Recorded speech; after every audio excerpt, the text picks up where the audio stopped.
Jumpa lagi dengan channel Soekarno Karno, channel yang menginformasikan hal-hal yang sederhana yang ada di sekitar kita menjadi luar biasa karena tahu ilmunya ya. Hari ini kita akan berbagi tips dan informasi yang sederhana, tapi saya kira cukup berharga, yaitu manfaat cucian beras untuk pupuk organik di pekarangan rumah ya. Bisa untuk tanaman hias, sayur-sayuran, atau tanaman hidroponik ya, karena ini alami. Nanti saya akan menjelaskan tentang kandungan gizi dari air cucian beras ini. Kalau di tempat saya di Solo namanya leri ya, atau di Purwodadi namanya leri. Air cucian beras menyimpan banyak nutrisi ya, yang berguna untuk menyuburkan tanaman. Sayangnya tidak banyak yang mengetahui tentang manfaat, sehingga air cucian beras terbuang begitu saja ya. Nah, ini sangat disayangkan karena kandungan gizinya banyak sekali untuk tanaman. Ada nitrogen, fosfor, kalium, besi, boron, vitamin B, K, dan protein ya. Saya akan sedikit menerangkan tentang khasiat-khasiat tersebut. Fosfor salah satu unsur utama yang dibutuhkan tanaman. Maka ketika pupuk-pupuk yang diproduksi oleh pabrik biasanya mencantumkan NPK, dan P-nya adalah singkatan dari fosfor ya.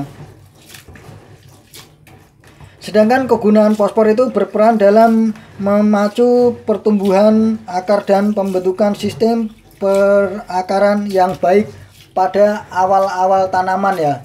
Jadi ketika tanaman masih kecil itu sangat diperlukan untuk fosfornya ini ya. Yang kedua, zat besi ya. Zat besi yang terkandung dalam air cucian beras ini berguna untuk pembentukan hijau daun atau klorofil ya, karbohidrat, lemak, dan protein yang ada pada tanaman. Sedangkan vitamin yang terkandung dalam cucian beras ini berperan dalam proses pembentukan hormon dan berbagai fungsi yang lainnya ya. Jadi sangat bermanfaat sekali. Sebenarnya ada dua cara untuk memanfaatkan air cucian beras ini.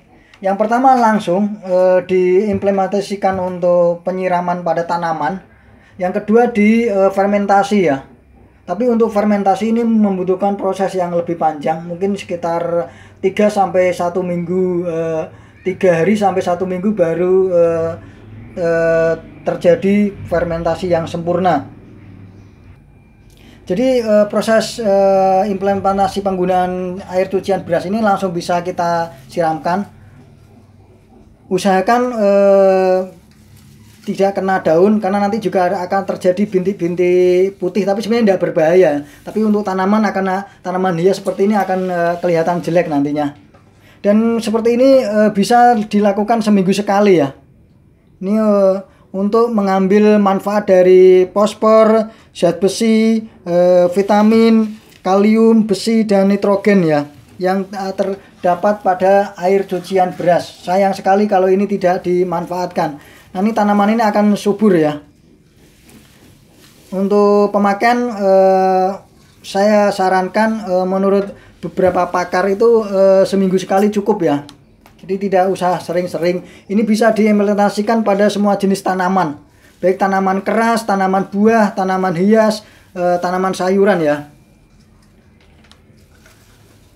Sekali lagi, semoga informasi yang sederhana ini bermanfaat.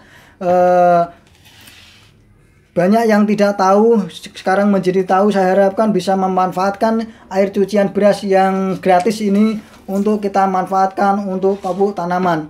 Mungkin ini yang bisa saya sampaikan. Bila ada kekurangannya saya minta maaf. Jangan lupa like dan subscribe, biar kita terus bisa menyampaikan hal-hal yang sederhana yang ada di sekitar kita menjadi luar biasa karena tahu ilmunya. Sekian, terima kasih.